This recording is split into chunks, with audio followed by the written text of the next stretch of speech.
Let me give you an example. Just an example of an everyday car accident, right? When two cars get into a fender bender, costly damage has taken place. Who's going to pay the price of that damage? Well, typically it's the insurance of the responsible party that's going to pay the price for the damages. But what if that person was driving without car insurance?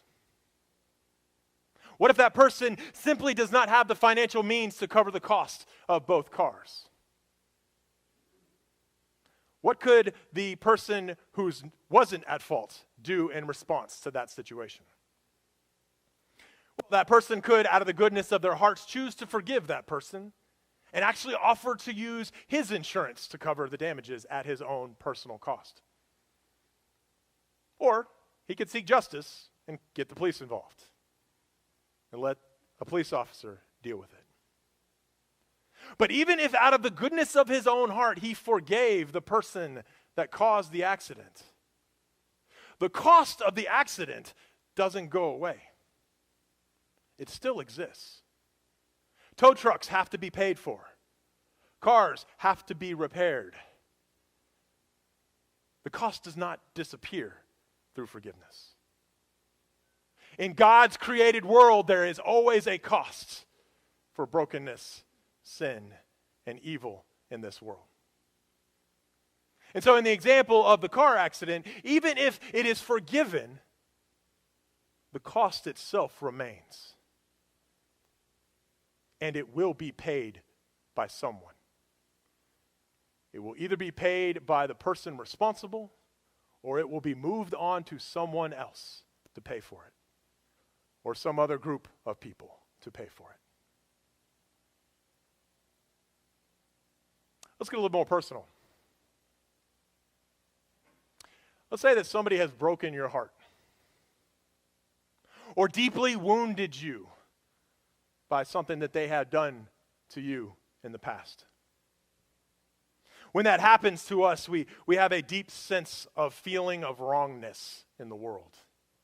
And our hearts cry out for justice because we know that this was not supposed to happen to us. Now, we don't have things like car insurance to cover a broken heart, do we? How will that cost be paid? If somebody has deeply wronged you, you can do one of two things. You can seek retribution. You can try to have the person that inflicted pain and suffering on you to also feel an equal level of pain and suffering on them.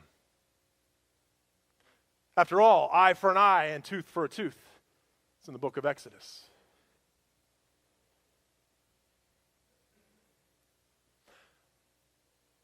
But when retribution advances to, what is the word I'm looking for?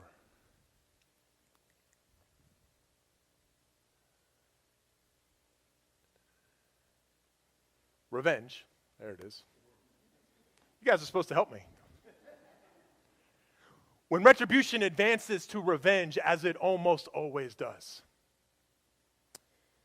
evil doesn't disappear.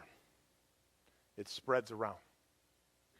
And what's worse is it spreads into you, causing you to harden your heart over time, making it to where it would be even harder and harder for you to love someone. Vengeance doesn't get rid of evil, it spreads it around.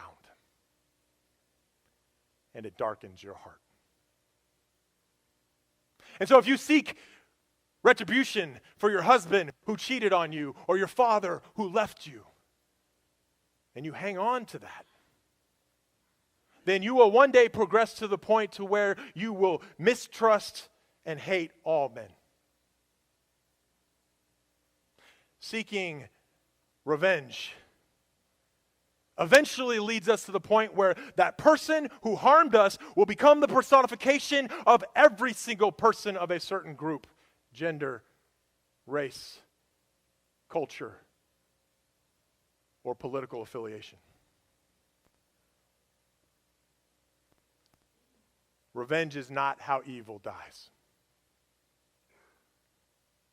You could, on the other hand, seek out forgiveness. And through forgiveness, you will naturally incur some suffering as a result.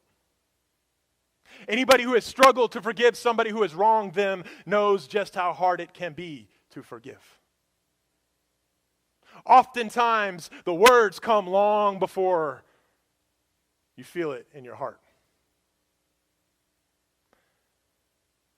But over time, the pain, the brokenness, and the anger